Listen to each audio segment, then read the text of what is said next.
आइए अप्रिय छात्रों, आपका इस वीडियो लेक्चर में स्वागत है। मेरे यूट्यूब चैनल पर स्वागत है। और हम आपके लिए जो दूसरा लेक्चर लेकर आए हैं रिमोट सेंसिंग का, हमारा जो तीसरा लेसन है BA6M का। और ये हमारा इस लेसन का दूसरा पार्ट है, क्योंकि लेसन काफ़ी बड़ा है, इसलिए मैंने इसके दो पार्ट किए हैं। पहला पार्ट अगर आपने नहीं देखा है तो प्लेलिस्ट में जाकर के देख लीजिएगा, और इसी के साथ अपने चैनल को सब्सक्राइब कर दीजिएगा, वीडियो को शेयर कीजिएगा अपने क्लास के जो और भी सहपाठी होंगे, अपने क्लासमेट है उन्हें, ताकि वो भी इस वीडियो को देख करके अपनी तैयारी कर सके। बुक उपलब्ध नहीं है तो आप इसके देख सकते हैं और समझें, क्योंकि ये लेसन थोड़ा समझने का है। पढ़ने से थोड़ा कुछ समझ में नहीं आएगा, लेकिन समझ के साथ देखिएगा, पढ़िएगा और परीक्षा की तैयारी करते रहिएगा, क्योंकि एग्ज़ाम कभी भी ऑनलाइन या ऑफलाइन मोड में हो सकते हैं BA फाइनल के। तो हम पिछले वीडियो लेक्चर में जो कर चुके थे, सूर्य तुल्य उपग्रह के बारे में थोड़ी सी कुछ विशेषताएँ, तुलनाएँ बाकी रह गई थी, ये हम आगे करते हैं कंटिन्यू। तो जो सूर्य तुल्य होता है, ये 103 मिनट में पृथ्वी की एक परिक्रमा कर लेता है, यानी कि पूरी पृथ्वी का एक चक्कर है वो 103 मिनट में लगा लेता है, जो सूर्य तुल्य उपग्रह होता है, क्योंकि ये दोनों ध्रुवों की ओर से चक्कर काटता है। और 24 घंटे में यह क्या है, 24 घंटे में यह 14 बार चक्कर लगा देता है, यानी कि 24 घंटे के अंदर, एक दिन के अंदर ये कितने, ये 14 बार, यानी 14 चक्कर लगा देता है पृथ्वी के। और भूमध्य रेखा पर हर बार यह एक स्थानीय समय 9:42 बजे प्रातः पार करता है, यानी कि प्रत्येक ये भूमध्य रेखा पर है, यानी कि जैसे ये भूमध्य रेखा है, हमारी पृथ्वी इस प्रकार से, और ये भूमध्य रेखा है, तो यहाँ इस प्रकार से ये सैटेलाइट आएगा। तो ये सैटेलाइट यहाँ भूमध्य रेखा को प्रत्येक बार 9:42 पर, यानी कि प्रत्येक बार 9:42 पर जो टाइम होगा उस टाइम ये यहाँ भूमध्य रेखा को क्रॉस करेगा, आगे जाएगा इस प्रकार से, फिर इस प्रकार ये चक्कर लगाता है ध्रुवों से होकर के। तो आगे हम देख लेते हैं थोड़ी सी तुलना इसके अंदर सूर्य तुल्य उपग्रह और भूस्थितिक उपग्रह में क्या डिफरेंस है, उसको हम देख लेते हैं। तो कक्षा संबंधी विशेषताएं, ऊंचाई अगर हम बात करें सूर्य तुल्य उपग्रह, तो ये 700 से 900 किलोमीटर की ऊंचाई पर स्थापित किए जाते हैं, और भूस्थितिक उपग्रह वे लगभग 36,000 किलोमीटर की ऊंचाई पर क्या है स्थापित किए जाते हैं। और अगर इनके व्याप्त क्षेत्र है और जिस कवरेज कर सकते हैं जितने अक्षांश तक, तो 81 उत्तरी अक्षांश से लेकर 81 दक्षिणी अक्षांश तक इनकी जो कवरेज होती है सूर्य तुल्य की। और इनकी जो ग्लोब का 1/3 भाग, यानी कि 1/3 हिस्सा, यानी पृथ्वी का अगर 3 हिस्से कर ले तो 1 हिस्से को कवर कर लेता है। और कक्षीय अवधि, हर इसकी जो कक्षीय अवधि है वो हर दिन 14 कक्षीय चक्कर, स्पष्ट है कि 182 मीटर 1 मीटर, यानी कि इससे क्या है 14 चक्कर लगा लेता है ये। और ये है 24 घंटे में एक चक्कर लगाता है, यानी कि पृथ्वी के साथ साथ चक्कर काटता है। और लाभ क्या है, पृथ्वी का साधन अनुप्रयोग और दूर संचार मौसम मॉनिटर करने के लिए इनका प्रयोग किया जाता है। तो अलग अलग प्रयोग, अलग अलग उद्देश्य से। अब हम देख लेते हैं कि उपग्रह का स्वात, यानी कि जो सैटेलाइट है, सैटेलाइट जो होती है, उपग्रह होती है, वो स्वात यानी क्या होता है, 1 नंबर में पूछ लिया जाता है। यह जानना जरूरी है कि उपग्रह के का संवेदक किस प्रकार धरातल को तय करता है। जैसे ही कोई सूर्य तुल्यकालिक उपग्रह पृथ्वी की परिक्रमा करता है, तो संवेदक द्वारा पृथ्वी के धरातल का कुछ भाग तय किया जाता है, इनकी जब वो कवरेज करता है। स्वाथ, जैसे कि आप देख सकते हैं चित्र के अंदर, ये इस उपग्रह का स्वाथ है, यानी कि जितना एरिया एक पट्टी में कवर करता है, ये आपको पट्टी दिखाई दे रही है पट्टी, तो ये उपग्रह क्या स्वाथ है, यही उपग्रह का स्वाथ है। और इस प्रकार ये स्वाथ पूरा करते हुए, चक्कर लगाते हुए पृथ्वी इस दिशा में घूमती रहेगी। जैसे कि पृथ्वी क्या है, पृथ्वी वो पश्चिम से पूर्व की ओर घूमती रहेगी। जैसे कि पृथ्वी क्या है, ये पूरी पृथ्वी मान लीजिए, ये पूरी पृथ्वी है इधर से, तो ये पृथ्वी क्या है पूर्व से, इधर पश्चिम दिशा है, इधर पश्चिम दिशा अपनी, इधर पश्चिम है, और इधर क्या पूर्व दिशा है, तो पूर्व दिशा पृथ्वी इस दिशा में घूमेगी। और ये स्वात, ये उपग्रह क्या इस प्रकार चक्कर लगाएगा, इस प्रकार चक्कर लगाता रहेगा, तो पृथ्वी इधर घूमती रहेगी, तो ये रोटेशन अपने आप इसका स्वाथ अगली बार यहाँ आएगा, दूसरी बार यहाँ आएगा। जैसा कि इस चित्र के अंदर ये चित्र ये दिखा रखा है, जिस प्रकार ये पूरा स्वाथ दिखा रखा है कि जैसे कि पृथ्वी क्या है, पृथ्वी आपकी इस दिशा के अंदर घूम रही है, इस दिशा में इस प्रकार से घूम रही है, और जो उपग्रह क्या है वो उपग्रह के बार बार इस प्रकार चक्कर लगा रहे हैं तो अगला पार्ट, फिर अगला पार्ट, अगला पार्ट, इस प्रकार करके पूरी पृथ्वी कवरेज कर लेता है। तो आप ये समझ गए होंगे कि स्वात क्या होता है। और तो संवेदक द्वारा पृथ्वी के धरातल का कुछ भाग तय किया जाता है, तो इसी तय की गई पट्टी को उपग्रह का स्वात कहा जाता है। यानी कि जब वो परिक्रमा करता है तो कुछ जैसे कि जिस प्रकार हम देखते हैं कि एक सड़क पर एक कोई ट्रक चल रहा है, तो वो ट्रक जितनी सड़क पर ट्रक चल रहा है और वह ट्रक जितनी दूरी को यानी कि जितनी चौड़ाई को वह कवर किए हुए चल रहा है वह उसका स्वात है। उसी प्रकार जो उपग्रह है वो अंतरिक्ष में उड़ रहा है, लेकिन वो कवरेज जो ले रहा है, जिस मार्ग से वो गुजर रहा है, पृथ्वी के जिस पर्टिकुलर पट्टी जितनी चौड़ी में वो चल रहा है उसका क्या स्वात है। और अलग अलग उपग्रहों के स्वात की चौड़ाई भी अलग अलग रहती है, और जो आमतौर पर 10 किलोमीटर से 100 किलोमीटर के बीच रहती है। यानी कि अपन देखेंगे कि जो पृथ्वी के ऊपर यानी कि जो इसकी स्वात की जो चौड़ाई है वो अलग अलग रहती है। जिस प्रकार ये दिखा रखी है, ये जो चौड़ाई है ये कितनी है, ये कह रखा है कि इसके अंदर आपको दिखा रखा है कि 10 किलोमीटर से लेकर के 100 किलोमीटर तक भी ये चौड़ाई रह सकती है, क्योंकि धरातल पर इतने एरिया को एक साथ में चौड़ी पट्टी को क्या कवर किए चलता है ये उपग्रह का जो स्वात होता है। और जो लैंडसैट नामक उपग्रह का संवेदक एक ही बार धरातल के 185 किलोमीटर चौड़ी पट्टी को कवर कर लेता है। यानी कि जो लैंडसैट जो उपग्रह होते हैं, जो सैटेलाइट होती है, वो 185 किलोमीटर चौड़ी पट्टी को कवर कर लेते हैं एक बार में। तो इस प्रकार उपग्रह एक दिन में 14 पट्टियों ही संवेदन हो पाता है। यानी कि 24 घंटे में मैंने देखा कि जो सूर्य तुल्य उपग्रह है वो 14 चक्कर लगा लेते हैं। तो 14 पट्टी, क्योंकि एक बार में एक पट्टी कवर करेगा तो 14 बार में 14 पट्टी कवर हो जाएगी। इस प्रकार ये दिखा रखी है, जिस प्रकार आपको इनको गिन भी सकते हैं, जैसे कि 1 2 3 4 5 6 7 8 9 10 11 12 13 14, ये 14 हो गई। क्योंकि ये देखिएगा ये गिने आई, इस प्रकार जो पट्टी है लगभग ये 14 ही है, ये दिखा रखी। क्योंकि पूरी पृथ्वी को जोड़ा जाए तो इस प्रकार ये क्या है, ये 14 चक्कर लगा देती है, तो पूरे कवरेज कर लेती है 14 पट्टियों को। ये दिखा रखा है इसके अंदर यही। और आगे ऊपर देखते हैं, पट्टियों के बीच का भाग बिना कवर हुए, यानी कि जो पार्ट के बिना कवर किए छूट जाता है, यह स्थिति अलग अलग अक्षांशों पर अलग अलग होती है। और भूमध्य रेखा पर 2 उत्तरोत्तर परिक्रमण के धरातलीय भागों के बीच की दूरी लगभग 2760 किलोमीटर है, तथा 40 उत्तरी अक्षांश पर लगभग 2100 किलोमीटर होती है। उच्च अक्षांशों की ओर जाने पर यह दूरी लगातार घटती जाती है। परिणाम स्वरूप अतिव्यापन बढ़ता जाता है, और भूमध्य रेखा पर अतिव्यापन का मात्र 14% तथा 81 उत्तरी अक्षांश पर सबसे अधिक 85% हो जाता है। इसका मतलब क्या है कि ये कहना चाह रहा है कि जब कवरेज ली जाती है तो कुछ पार्ट छूट जाता है। अब कुछ पार्ट छूट जाता है तो उसे दोबारा का कवर किया जाता है, दोबारा उसे कवर में लाया जाता है। अतिव्यापन क्षेत्र क्या होता है, जो 2 बार कवर किया जाए। ओवरलैपिंग यानी कि एक बार उसकी जिस प्रकार ये पट्टी दिखाई गई है, इसका कुछ पार्ट हमने कवर कर लिया इस पट्टी में, लेकिन जब दोबारा का पट्टी आएगी वो दूसरी पट्टी इसका कुछ पिछले का कुछ पार्ट जो लिया जाता है वो अतिव्यापन क्षेत्र बढ़ता जाता है। इस प्रकार थोड़ा अगले में जाएंगे तो इस प्रकार जो अतिव्यापन क्षेत्र बढ़ता जाएगा।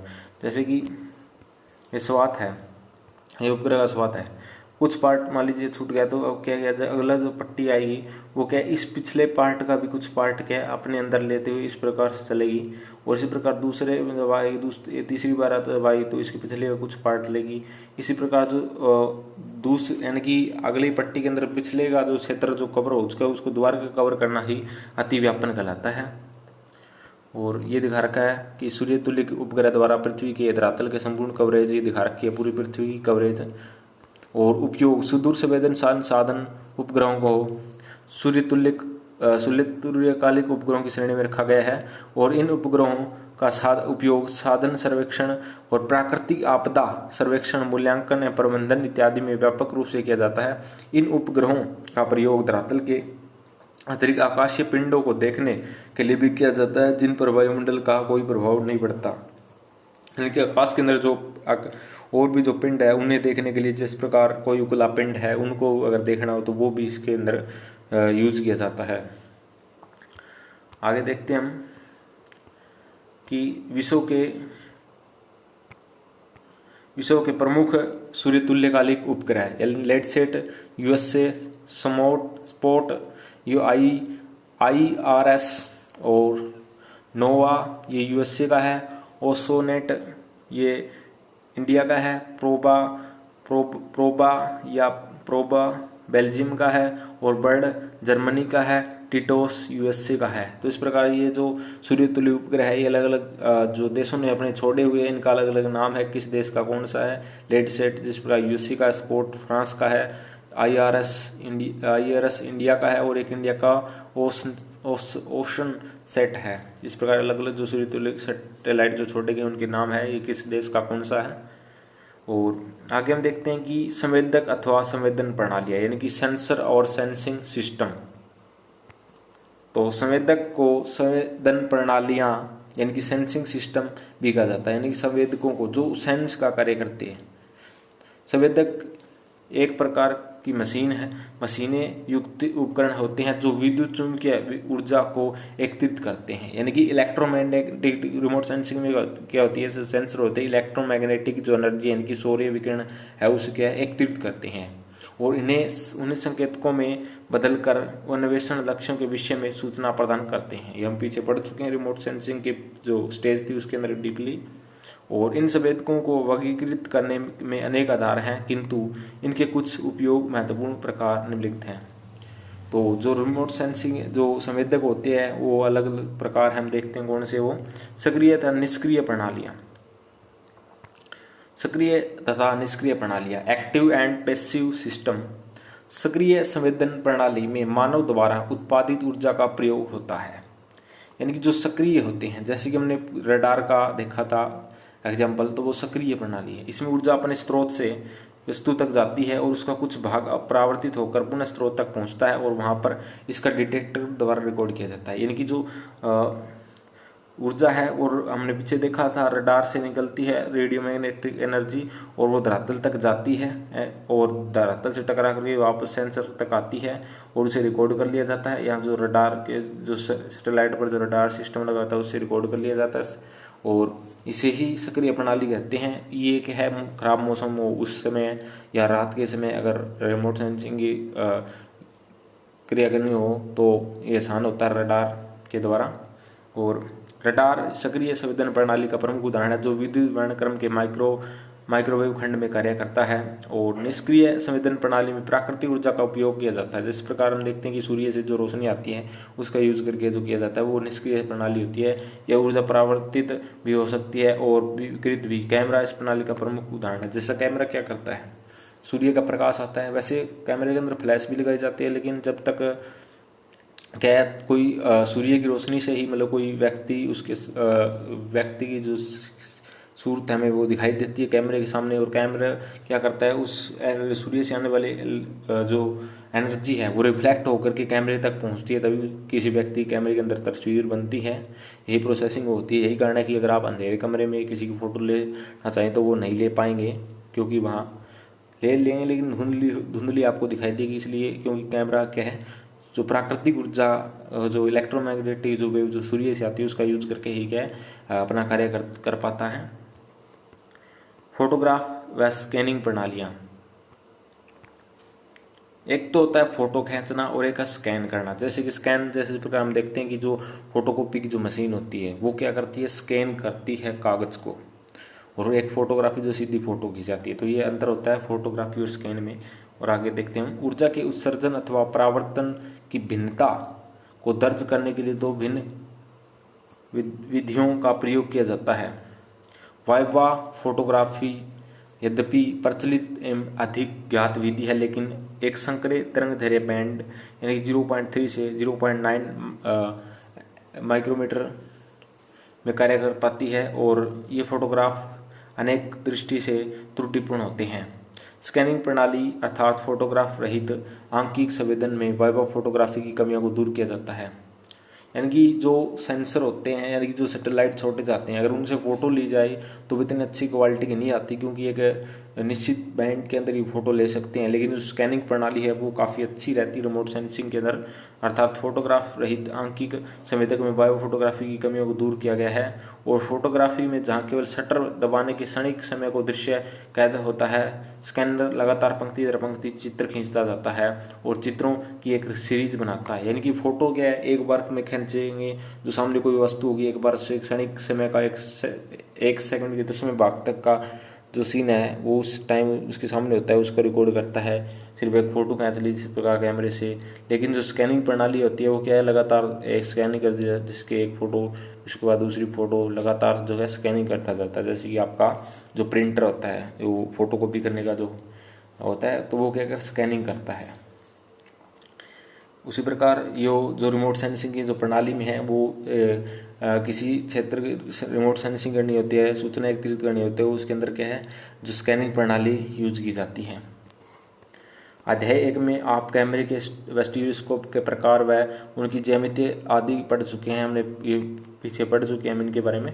प्रस्तुत अध्याय में हम सुदूर संवेदन उपकरणों में प्रयोग किए जाने वाले फोटोग्राफ रहित संवेदक अर्थात स्कैनिंग प्रणाली का वर्णन करेंगे। अगला है हमारा बहुवर्णक्रमीय स्कैनर क्या होता है, यानी कि मल्टी स्पेक्ट्रल सेंसर। तो सुदूर संवेदन की इस विधि में एक से अधिक तरंग कटिबंधों खंडों का प्रयोग किया जाता है, एक से अधिक। इसका कारण यह है कि वस्तुएं कुछ विशेष तरंगों के प्रति ही संवेदनशील होती है, और जैसे जलीय भाग परालाल खंड के प्रति अधिक संवेदनशील होते हैं। कई बार एक ही कटिबंध में एक ही समय 2 या 2 से अधिक वस्तुएं एक समान संवेदनशील हो सकती है, इसलिए वस्तुओं की अलग अलग टोन पकड़ के लिए बहुवर्णक्रमीय स्कैनर का सहारा लेना पड़ता है। वर्णक्रमीय यानी कि अगर एक ही आभा है किसी वस्तु की दिखाई दे रही है, उसे अंतर करना फर्क मुश्किल हो जाता है, इसलिए अलग अलग टोन को पकड़ने के लिए यानी कि थोड़ा सा जो डिफरेंट है उसको अगर जानना है तो वो स्कैनर प्रणाली का सहारा लेना पड़ता है। वर्णक्रमीय बैंड जितने अधिक होंगे दूर संवेदन परिणाम उतना ही बेहतर होगा। तो जानते हैं हम आगे चित्र के द्वारा हम देख सकते हैं कि देखो आप ये क्या है, विस्कब्रूम जो क्रम वीक्षक यानी कि एक्रोस ट्रैक स्कैनर है, ये क्या करता है, ये स्कैनर जो है पट्टी दर पट्टी क्या करता है, लगातार स्कैनिंग करता चलता है। जिस प्रकार ये देखिए, इस प्रकार ये दूसरी पट्टी, तीसरी पट्टी, चौथी पट्टी, इस प्रकार लगातार क्या स्कैनिंग करता चलता है। ये आगे गतिमान होता है और स्कैनिंग करता चलता है। और इसकी जो चौड़ाई है वो कितनी होती है, 20 किलोमीटर एरिया, और जो सेल की जो 10 बाय 10 यानी कि 100 मीटर एरिया। इस प्रकार ये पट्टी की जितनी भी संख्या होगी तो पट्टी की जो चौड़ाई होगी वो सवात की वो 20 किलोमीटर है।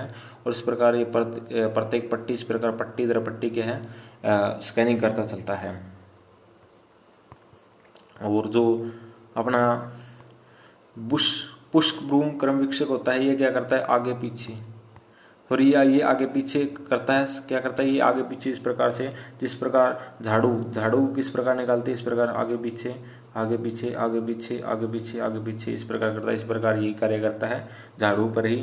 और ये जो है आपका, ये किस प्रकार करता है, ये जो है वो आपका जो आप देखते हैं जैसे कि पोछा लगाने वाला होता है वाइपर, उसी की तरह कार्य करता है। ये क्या करता है, आगे पीछे इस प्रकार आगे पीछे आगे पीछे आगे पीछे इस प्रकार जो है ये स्कैनिंग जो करता है। तो पुष्पब्रूम क्रम वीक्षक, इसके बारे में आगे पढ़ते हैं। ये क्या है, इस प्रकार ये दिखा रखा है आपको, ये वायुयान उपग्रह। इससे पहले हम इनके बारे में जान लेते हैं, पुष्पब्रूम के बारे में ये पढ़ लेते हैं थोड़ा एक बार। वायुयान उपग्रह द्वारा सुदूर संवेदन में अंतर थोड़ा सा क्या है देख लेते हैं। वायुयान और उपग्रह इस प्रकार देखे तो वायुयान संवेदक किस प्रकार करता है, धरातल पर इस प्रकार उड़ता चलेगा, क्योंकि वायुयान क्या है आगे की ओर गतिमान होगा, वो सिर्फ क्या है धरातल की फोटो लेता होगा, उसकी कोई पट्टी निश्चित इधर उधर भी हो सकता है, पट्टी उसकी कम ज़्यादा इधर उधर भी हो सकती है, लेकिन जो उपग्रह होता है उसकी पट्टी निश्चित चलती है। इस प्रकार समान पट्टी देख लेंगे आप, उसके अंदर कम ज़्यादा कभी वीडियो हो जाती है, कभी चौड़ी हो जाती है, क्योंकि इधर उधर हो सकता है, लेकिन इसका उपग्रह जो स्वभाव है वो निश्चित होता है, जितनी चौड़ाई होती है ये धरातल है। और संकीर्ण तथा सीमित दृश्य क्षेत्र खींचा जा सकता है, यानी कि संकीर्ण यानी कि सीमित दृश्य खींचा जा सकता है। ज़्यादा बड़ा एरिया का रिमोट उपग्रह के जो मुकाबले जो है इसके अंदर छोटा क्षेत्र का चित्र खींचा जा सकता है। विस्तृत सार रूप में साइनोटिक दृश्य का चित्र खींचा जा सकता है। यानी कि अगर विस्तृत एरिया का चित्र खींचना हो तो उसके द्वारा लिया जाता है। हम देखते हैं सैटेलाइट द्वारा फोटो भी लिए जाते हैं, तो वो इससे द्वारा उपग्रह जो सैटेलाइट द्वारा संभव होता है बहुत बड़ा एरिया का। प्लेटफॉर्म कम स्थायी है, क्योंकि प्लेटफॉर्म का मतलब है कि प्लेटफॉर्म जैसे कि ड्रोन है या हेलीकॉप्टर है या हवाई जहाज है, वो क्या है लगातार गति करता रहता है। और गति करने के बाद कारण क्या है, थोड़ा जो अगर ऊर्ध्वाधर फोटो ली जाती है तो क्या है वो थोड़ा सा उसके अंदर झुकाव आ जाता है। जिस प्रकार ऊर्ध्वाधर फोटो सीधी है ली जाती है, लेकिन उसके अंदर क्या थोड़ा झुकाव आ जाता है। तो प्लेटफॉर्म कम स्थायी होता है और प्लेटफॉर्म अधिक स्थायी होता है। ये प्लेटफॉर्म अधिक स्थायी होता है क्योंकि सैटेलाइट है वो इतनी ज़्यादा तेज़ी से नहीं चलती आरामदारी से। तो प्लेटफॉर्म जो होता है वो स्थायी होता है थोड़ा। और इसका मापक जो है 1 बराबर में 100 से 1 बराबर में 30,000 तक होता है। और इसकी जो मापक है वो क्या होती है, ये इसका मापक है वो लघु मापक है। समाल मापक वो 1 अनुपात बराबर में 50,000 होता है। और इसके अंदर पुनरावर्ती कवरेज लोचदार है और पुनरावर्ती कवरेज सीमित होती है इसके अंदर 16 से 18 दिन। और इसमें पुनरावर्ती कवरेज यानी कि इसका मतलब है कि इसमें कभी भी आप पुनरावर्ती कर सकते हैं, दोबारा फोटो ले सकते हैं। लेकिन इसके अंदर जो दोबारा फोटो लेना है अगर उसी एरिया का, तो 16 से 18 दिन का समय लग जाएगा, क्योंकि इसके अंदर जो सैटेलाइट है वो पृथ्वी के मान लीजिएगा चक्कर लगाने मिनट में समय लग जाता है, जिसके कारण जो पुनरावर्ती है वो कवरेज वो सीमित है। और क्षेत्रीय विभेदन ऊंचा है, यानी कि इसका विभेदन करना जो क्वालिटी रिसोल्यूशंस है दो वस्तुओं के अंदर जो भेद करने की क्षमता वो हाई होती है, क्योंकि पृथ्वी के नज़दीक होता है। इसलिए जिस प्रकार आप देखेंगे कि अगर आप दूर से फोटो लेते किसी चीज़ का, तो उसके जो आप जूम करके देखेंगे फोटो को, तो आपको जो ऑब्जेक्ट है इतने स्पष्ट दिखाई नहीं देंगे। अगर वही फोटो आप नज़दीक से जाकर लेंगे फिर उसको जूम करके देखेंगे तो आपको जो वस्तुएं हैं वो बहुत अच्छी तरीके से दिखाई दे जाएंगी। इसी प्रकार ये दूरी कम होने के कारण एरियल फोटोग्राफ, क्योंकि जो अंतरिक्ष से वायुमंडल से लिए जाते हैं, लेकिन ये जो अंतरिक्ष से लिए जाते हैं इसलिए काफ़ी दूर हो जाती है, तो विभेदन क्षमता वो कम हो जाती है। यानी कि 10 से 500 मीटर, यानी कि जो दो वस्तुओं के आप ज़्यादा से ज़्यादा इसकी विभेदन क्षमता है 10 मीटर से लेकर 500 मीटर तक की जो वस्तुओं को आप क्या स्पष्ट देख पाते हैं इसके अंदर। और दूर संवेदन कम महंगा यानी कि रिमोट सेंसिंग के मुकाबले, क्योंकि अगर आप एरियल फोटोग्राफ करनी है तो आप ड्रोन से या हेलीकॉप्टर से ले सकते हैं, लेकिन अगर दूर संवेदन से आपको डाटा एकत्रित करना है तो आपको सैटेलाइट छोड़नी पड़ेगी। और सैटेलाइट में आपको पता है कि बहुत ज़्यादा खर्चा आता है, तो थोड़ा महंगा है इसके मुकाबले, एरियल फोटोग्राफी के मुकाबले। आगे हम देख लेते हैं कि स्कैनर उनके अंदर बीच क्या डिफरेंस है। प्राय स्कैनर एक ही प्रकार की अभिकरण प्रणाली है जिसमें एक दर्पण और संसूचक लगे होते हैं और स्कैनिंग संवेदक पंक्ति दर पंक्ति क्रम रूप से अभिलेखन कर दृश्य बनाते हैं। और ऐसा करते हुए क्रम विकसित दर्पण मशीन से संचालित दृश्य क्षेत्र के समकोण पर आगे व पीछे हिलता है। जिस क्रम विकसक की जाने वाली पंक्ति की लंबाई निर्धारित होती है इसे दृश्य क्षेत्र कहते हैं। यानी कि जिस क्रम विकसक, जिस प्रकार हमने देखा था पीछे कि ये क्रम विकसक है, इसकी जो अवरेज है, मतलब जहाँ तक कवरेज कर लेता है, इसका क्या दृष्टि क्षेत्र है। ये क्या है, दृष्टि क्षेत्र है, मतलब जहाँ तक ये कवरेज कर सकता है वो उसका क्या दृष्टि क्षेत्र है।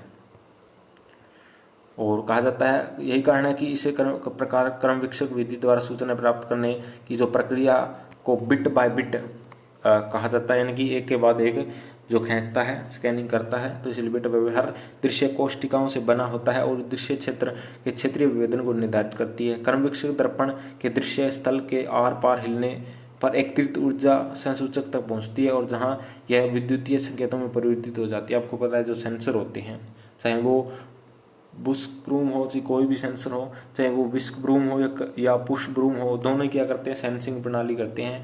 और वो क्या करते हैं, जो ऊर्जा को एकत्रित करते हैं और जो डिजिटल फॉर्म में डाटा बदल देते हैं। तो ये कार्य होता है इन दोनों के द्वारा है। ये संकेतक पुनः अंकों में परिवर्तित होते हैं जिन्हें अंक की क्रिया कहते हैं। और वर्णक्रमीय क्रम विकसक दो प्रकार के वर्गीकृत किए जा सकते हैं। हमने इसके बारे में चित्र में देखा था, विस्क ब्रूम और पुश ब्रूम क्रम विकसक यानी कि स्कैनर। तो विस्क ब्रूम क्रम विकसक स्कैनर क्या होता है, इसे क्या है क्रॉस ट्रैक स्कैनर भी कहा जाता है। विस्क ब्रूम क्रमवीक्षक में घूमने वाला दर्पण एक त्वरित संसूचक लगा होता है और दर्पण इस प्रकार से विन्यासित होता है कि जब यह एक चक्कर पूरा कर लेता है तो संसूचक स्पेक्ट्रम के दृश्य एवं अवरक्त क्षेत्रों में बहुत सारे संकर स्पेक्ट्रम बैंड प्रतिबिंबित प्राप्त कर हुए क्षेत्र दृश्य क्षेत्र 90 से 120 के मध्य प्रसवी होता है। यानी कि ये हमने पीछे देखा था, एक बार फिर से देख लीजिएगा। ये आपका विस्क-ब्रूम क्रमवीक्षक ये क्या करता है, जिस प्रकार आप देखेंगे कि इस प्रकार ये आगे पीछे हिलेगा, इस प्रकार से आगे, इस प्रकार से अगली, इस प्रकार से क्या है ये पट्टी दर पट्टी, क्योंकि इस प्रकार थोड़ा आगे हिलता रहेगा, एक अंदर इसका दर्पण लगा होता है, इस प्रकार ये आगे घूमता रहेगा, इस प्रकार पट्टी दर पट्टी ये क्या खींचता रहेगा, फोटो स्कैनिंग करता रहेगा। तो ये इस प्रकार आप इसका चित्र बना करके इसके बारे में लिख सकते हैं। तो चित्र बना करके आएँ ताकि आसानी से समझ में आ जाएगा। बाकी डीपली थोड़ा प्रैक्टिकल होता है, क्योंकि अंतरिक्ष में ये प्रैक्टिकल टेक्निकल है, थोड़ा समझ में आ जाएगा तो एक दो बार पढ़ लेना, लेकिन इतना टफ नहीं है ये। आप सोच रहे अभी क्या पढ़ा रहे क्या चल रहा है, तो इतना टफ नहीं है, थोड़ा सा समझ में आ जाएगा। और 90 से 120 के मध्य वह सर्पी होते हैं और संवेदक का वह पूरा क्षेत्र जहां तक यह पहुंच सकता है उसे इसके अंदर का कुल दृष्टि क्षेत्र कहा जाता है। और पूरे क्षेत्र के क्रमवीक्षक के लिए संवेदक की प्रकाशीय सिरा एक निश्चित आयाम का होता है जिसे ताक्षिक दृष्टि क्षेत्र कहा जाता है। और चित्र 3.21 में हम देख चुके थे, विस्क-ब्रूम स्कैनर की क्रमवीक्षक प्रक्रिया को दिखलाता है। आगे हम देखते हैं पुश-ब्रूम क्रमवीक्षक। इसे क्या कहते हैं, अलोंग ट्रैक स्कैनर भी कहा जाता है। और पुश-ब्रूम क्रमवीक्षक बहुत सारे सूचकों पर आधारित होता है और जिनकी संख्या विभेदन के कार्य क्षेत्र को क्षेत्रीय विभेदन से विभाजित करने से प्राप्त संख्या के समान होती है। उदाहरण के लिए फ्रांस के सुदूर संवेदन उपग्रह स्पॉट में लगे उच्च विभेदन दृश्यवर्ण विकिरणमापी संवेदक का कार्य क्षेत्र 60 किलोमीटर तथा उसका क्षेत्रीय विभेदन 20 मीटर है। और अगर 60 किलोमीटर अथवा 60,000 मीटर को 20 मीटर से विभाजित कर दे तो हमें 3000 आंकड़ों का प्राप्त होगा। अर्थात स्पॉट में लगे HRV1 संवेदक है वो 3000 संसूचक लगाए गए हैं। और पुश-ब्रूम स्कैनर भी सभी संसूचित पंक्ति में क्रमबद्ध होते हैं और प्रत्येक संसूचक इंडिकेटर पृथ्वी के ऊपर अधोबिंदु दृश्य 20 मीटर के आयाम वाली परावर्तित ऊर्जा का संगणन करते हैं। चित्र में देख चुके थे, ये देखिएगा आप इस प्रकार से किस प्रकार लेता है। इसके अंदर क्या होता है, छोटे छोटे जो है बहुत सारे कैमराज लगे होते हैं एक साथ, इस प्रकार दिखा रखे हैं, छोटे छोटे आपको दिखाई नहीं दे रहे हैं, ये लगे होते हैं। और इस प्रकार क्या है, ये देखो इस प्रकार वर्गाकार में जो क्या है ये एक एरिया कवर करते चलते हैं इस प्रकार से, आगे पीछे इस प्रकार से जो है आगे पीछे जिस प्रकार ये कवरेज कर ली, फिर उसके बाद ये, फिर उसके बाद ये, इस प्रकार ये कवर इस प्रकार कर लेता है। इसके अंदर जो डब्बे से बने क्या पिक्सल हैं आपके, इन्हें पिक्सल कहते हैं। पिक्सल किसी तरह संरचना है इसकी। आगे हम देख लेते हैं, ये दिखा रखा है आपको कि पुश-ब्रूम क्रमवीक्षक किस प्रकार जो कार्य करता है वो दिखा रखा है कि कैमरा स्कैनर, ये आपको दिखा रहा है कि सी का मतलब है कि कैमरा, ये कैमरा है। और स्कैनर एस का मतलब है कि स्कैनर, इसके अंदर ये स्कैनर है। और आर का मतलब है कि रडार CSR का मतलब रडार। और पैसिव माइक्रो रिकॉर्डर यानी पुश-ब्रूम स्कैनर है। तो इस प्रकार ये चित्र दिखा रखा है कि किस ऊंचाई से लिया जाता है, 36,000 किलोमीटर की ऊंचाई से। ये देख सकते हैं आप, ये चित्र दिखा रखा है। 1 मीटर की कोई वस्तु है, इस प्रकार आप देख पाएंगे। मान लीजिए कि ऑब्जेक्ट है, कोई वस्तु है, इनको किस प्रकार आप देख पाएंगे, कितने छोटे आपको दिखाई देंगे, इससे ये दिखा रखा है। और आगे हम देख सकते हैं कि सुदूर संवेदन में विभेदन के प्रकार। सुदूर संवेदन प्रणालियों में लक्ष्य और उपग्रहों के बीच की दूरी संवेदक द्वारा प्रतिबिंब कुल क्षेत्र तथा प्राप्त सूचना का विवरण तय करती है। यानी कि संवेदन विभेदन के प्रकार ये हम देखते हैं। तो उपग्रह संवेदक एक विस्तृत क्षेत्र को देखता है और मगर वह उसके बारीक विवरण नहीं बता सकता। इसके विपरीत एक नगर के ऊपर से उड़ता हुआ वायुयान कारों व एक इमारत की बारीकी विवरण लेकिन छोटे पर देख सकता है। यानी कि अगर आप रिमोट सेंसिंग यानी कि सैटेलाइट से अगर हम किसी टारगेट को, ऑब्जेक्ट को, कोई क्षेत्र की मतलब आपने फोटो लेते हैं तो उसके अंदर आप क्या है, क्योंकि काफ़ी ऊंचाई से ले जाता है, इसीलिए जो वस्तुएं हैं कोई उसके अंदर चीज़ें हैं वो छोटी दिखाई देंगी, आपको इतनी स्पष्ट नहीं देख पाएंगे। और अगर आप वही अगर आप क्या है वायुयान से अगर अगर फोटो लें तो आपको उस स्थान की जो है प्रत्येक छोटी छोटी वस्तुएं, कार, पेड़, वो है आसानी से, और आदमी भी दिखाई दे जाएंगे। तो यही फर्क होता है कि जो सैटेलाइट जो फोटो ली जाती है उसके अंदर वो विस्तृत एरिया की होती है, लेकिन उसके अंदर जो वस्तुएं उतनी स्पष्ट नहीं होती, और जो एरियल फोटोग्राफ ली जाती है उसके अंदर जो वस्तुएं वो स्पष्ट दिखाई दे जाती हैं। मोटे तौर पर विभेदन एक प्रणाली है जिसका संबंध बारीकी विवरणों को अभिलेखित और प्रदर्शित करने से, यानी कि बारीकी जिस प्रकार आप देखते हैं कि जिसका विभेदन यानी कि जिस प्रकार से वो आपका होता है कि मेगापिक्सल के बारे में हमने सुना होगा। मेगापिक्सल जितना अच्छा होता है उतना क्या होता है, फोटो अच्छी दिखाई जाती है। पिक्सल क्या है, आप पिक्सल आपको पता चल जाएंगे। आप एक फोटो लीजिएगा और अपने कैमरे से आप उसको जूम करके देखिएगा तो आप उसके अंदर आपको छोटे छोटे इस प्रकार डब्बे से दिखाई देंगे, बिल्कुल छोटे छोटे डब्बे से जो दिखाई देंगे, और उन्हीं से मिल करके कोई फोटो बनती है। और उसी प्रकार जो दो वस्तुओं के अंदर जूम करके अगर उस फोटो को देखा जाए, क्योंकि विभेदन क्षमता किसकी होती है, एक कैमरे की होती है या सेंसर की होती है, तो उस विभेदन क्षमता से आप समझ जाएंगे कि बारीकी कितनी अच्छे से बता सकता है, दो चीज़ों के अंदर कितना अच्छे तरीके से अंतर बता सकता है, वही विभेदन कहलाता है। और सुदूर संवेदन में 3 प्रकार के विभेदन होते हैं, एक तो धरातलीय विभेदन, और एक वर्णक्रमीय विभेदन, और रेडियोमेट्रिक विभेदन, और चौथा वो एक और होता है, 4 होते हैं, गलती कर रखा है 3, 4 होते हैं, एक सामयिक विभेदन। तो सबसे पहले देखते हैं स्पेटियल रिसोल्यूशंस। तो धरातलीय विभेदन भूपृष्ठ पर 2 साथ साथ स्थित परंतु भिन्न भिन्न वस्तुओं को पहचानने को संवेदक क्षमता से संबंधित है। यह नियम है कि धरातलीय विभेदन बढ़ने के साथ भूपृष्ठ की छोटी छोटी चीज को पहचानना व स्पष्ट रूप से देखा जाना संभव हो सकता है। यानी कि दो वस्तुएं, मान लीजिएगा आप कि किसी बिल्डिंग की छत से ऊपर चढ़कर और नीचे फोटो लेते हैं, और आपको फोटो के अंदर कोई छोटे से छोटा पौधा या घास में किस प्रकार अंतर स्पष्ट दिखाई दे जाता है, कितने स्पष्ट दिखाई देते हैं, वही विभेदन है, धरातलीय विभेदन है।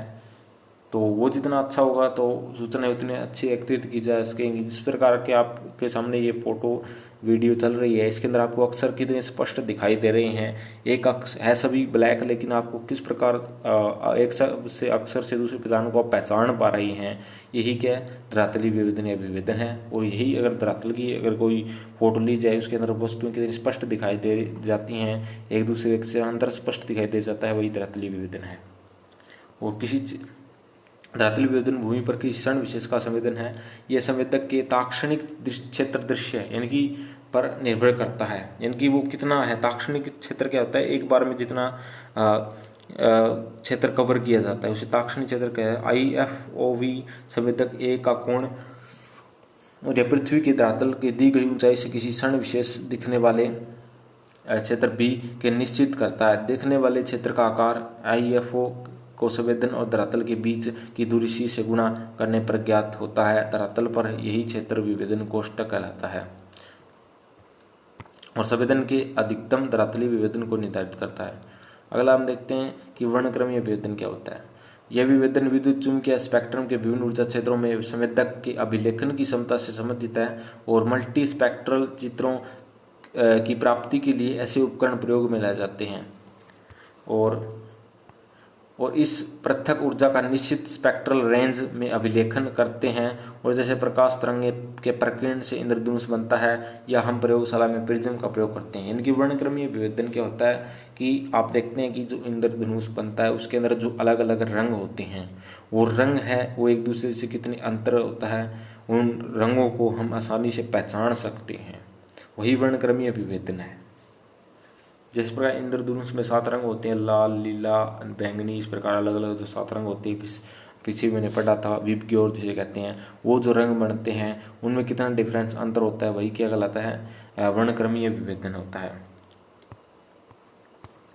आगे देखते हैं हम, इस प्रकार दिखा रहा है धरातलीय विभेदन का अंतर दिखा रखा है। ये वायुयान उड़ रहा है और इससे फोटो लिया जा रहा है, तो इसे आप देख सकते हैं कि ये वायुयान से फोटो लिया जा रहा है। दो विविध धरातलीय विवेदन, धरातलीय जो दो तत्व उसके अंदर कितना अंतर स्पष्ट देख पाते हैं। जिस प्रकार की फसल उगी हुई है और फसलों की जो क्यारी है, दो यानी कि जिस प्रकार दो फसल की जो लाइन कतारें हैं लगाई गई है, उनके अंदर कितना स्पष्ट अंतर दिखाई दे रखा है, ये धरातलीय विवेदन है।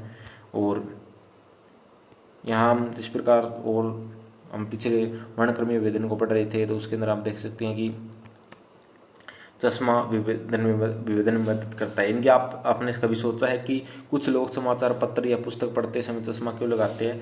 वैसा इसलिए करते हैं क्योंकि उनकी आंखों से अक्षर पहचानने की जो क्षमता है, दो सटे हुए अक्षरों के बीच की विवेदन क्षमता कम होती है और ऐनक के प्रयोग से उनके अक्षर पहचानने की क्षमता बढ़ती है। और सुदूर संवेदन में धरातलीय विवेदन इसी प्रक्रिया से जुड़ा हुआ है। यानी कि आप देखते हैं कि जिन व्यक्ति जो चश्मा लगाते हैं वो एक विवेदन में भी मदद करती है, दो वस्तुओं में अंतर बताने में भी उसकी मदद करती है, इसलिए वो चश्मा लगाते हैं। तो इसका उदाहरण आप दे सकते हैं जो वर्णक्रमीय विवेदन के अंदर वो इस्तेमाल से, और पीछे मैंने पढ़ लिया, आगे देखते हैं।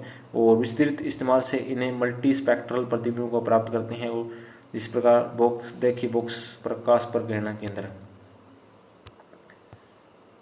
इस प्रकार देखिएगा, ये फोटो ले जा सकता है रक्त बैंड में। तो इस प्रकार ये फोटो वर्णक्रमीय विवेदन है। दो वस्तुओं में कितना हम अंतर कर पा रहे हैं, थोड़ा कागज पर इसलिए थोड़ा धुंधला दिखाई दे रहा है आपको।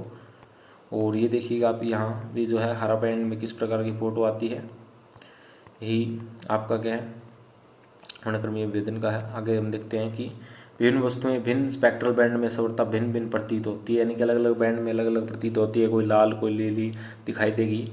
और इन दोनों में हम अंतर देख सकते हैं, इस प्रकार यहाँ अलग दिखाई दे रही है, यहाँ थोड़ा सा अलग दिखाई दे रहा है फोटो में। आगे देखते हैं, और अवरक्त किरणें ताज़ा जल में पूर्णतः अवशोषित हो जाती हैं और हरी किरणें सूखे धरातलीय भागों में मिश्रित रूप में अधिक परावर्तन प्रतिबिंब को दर्शाती है। आगे देखते हैं हम रेडियोमेट्रिक विवेदन।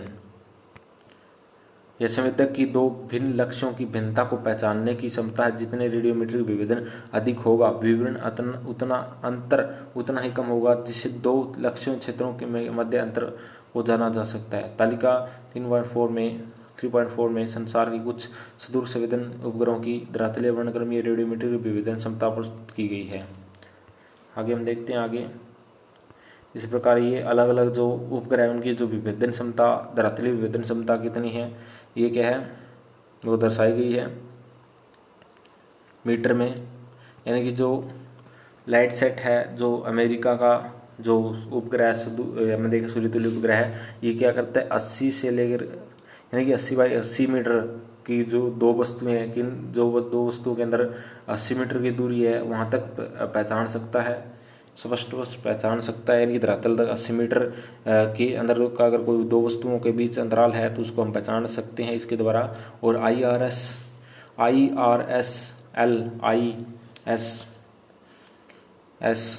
ये भारत का है और ये इसकी जो विवेदन क्षमता है 72.5 से 72.5, यानी कि अगर कोई किसी वस्तु की जो एरिया है 72.5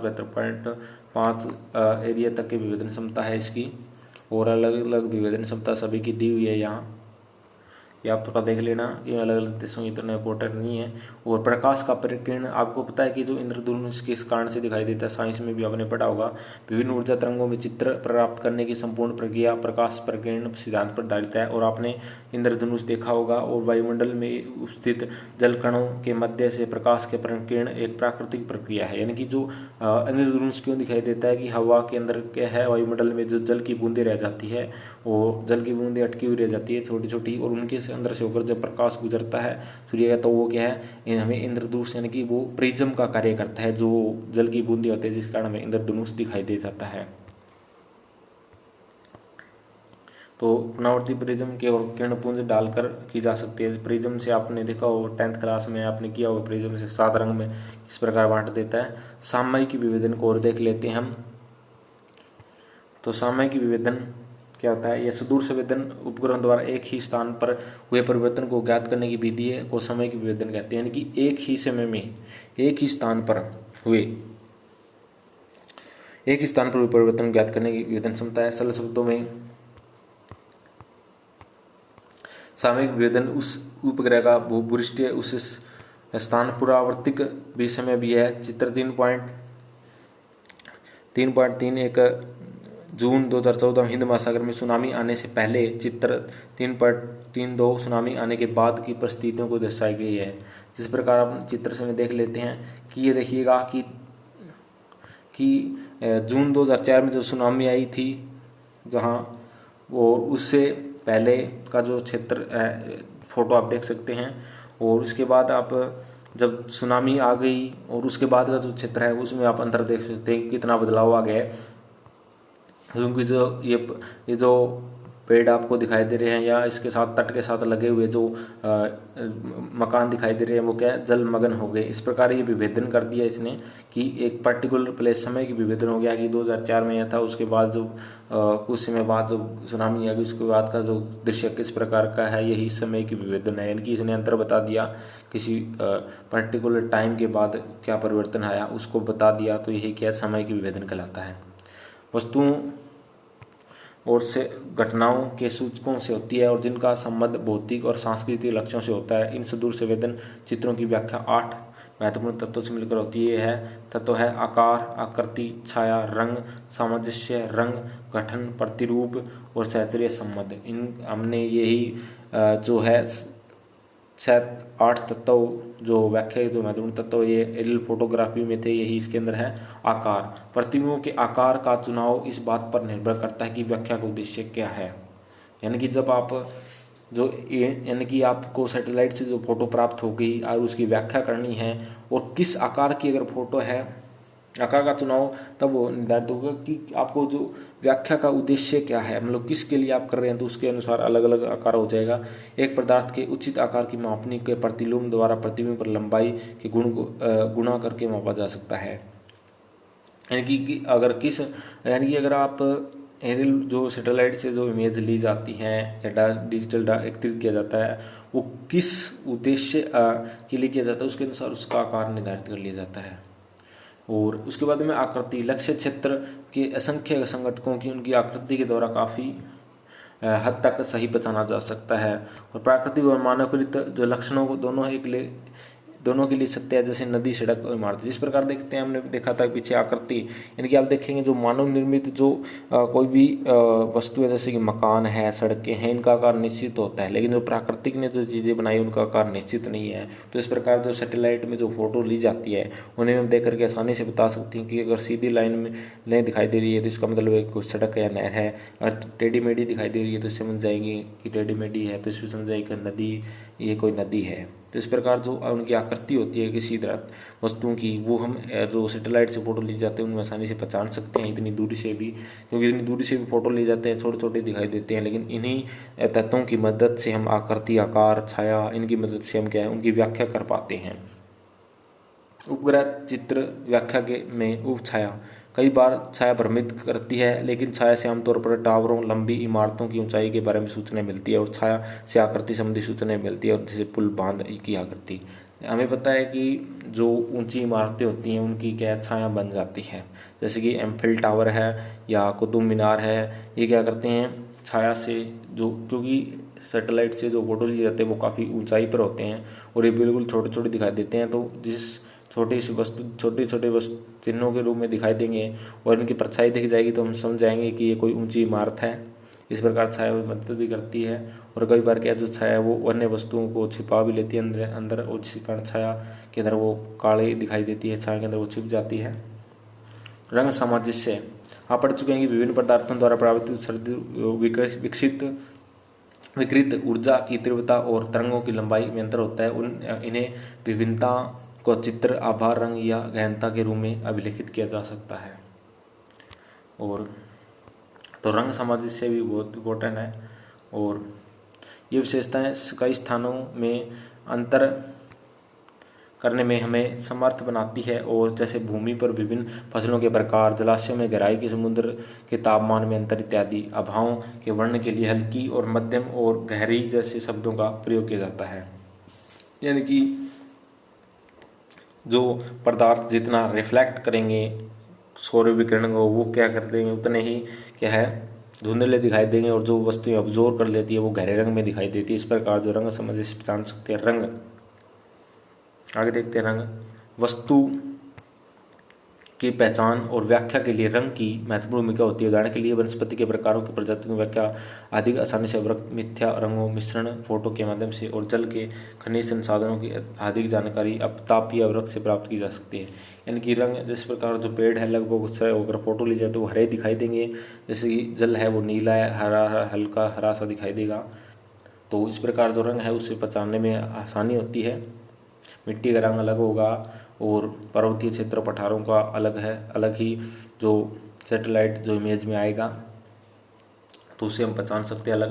गठन टेक्सचर ये छोटे प्रतिरों की पुनरावृत्ति का एक वर्ग है। उदाहरण के लिए समांगी घास भूमियाँ मिश्रण गठन से संबंधित है और शंकु कार्बन सामान्यतः स्थूल गठन दर्शाते हैं। गठन का मतलब कोई वस्तु कितनी इकट्ठी है। अगर वस्तुएं जिस प्रकार हम देखते हैं कि जो जंगल है वो जंगल गहरा होता है, यानी कि वो पास पास वन जो पेड़ होते हैं पास पास होते हैं, उनके बीच में कोई गैप दिखाई नहीं देता।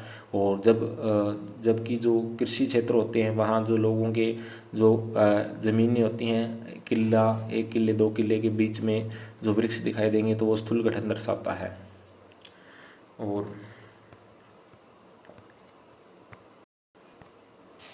प्रतिरूप आमतौर पर किसी वस्तु के आकार तथा आकृति की पुनरावृत्ति होती है। प्रतिरूप पैटर्न उदाहरण के लिए घरों या आम पट्टी लाइनों, चावल के खेत, महामार्गों का प्रसव बदलाव, बागान, कारों की पार्किंग, बस टर्मिनल आदि की विशिष्ट प्रतिरूप द्वारा सूचनाएं दे सकते हैं।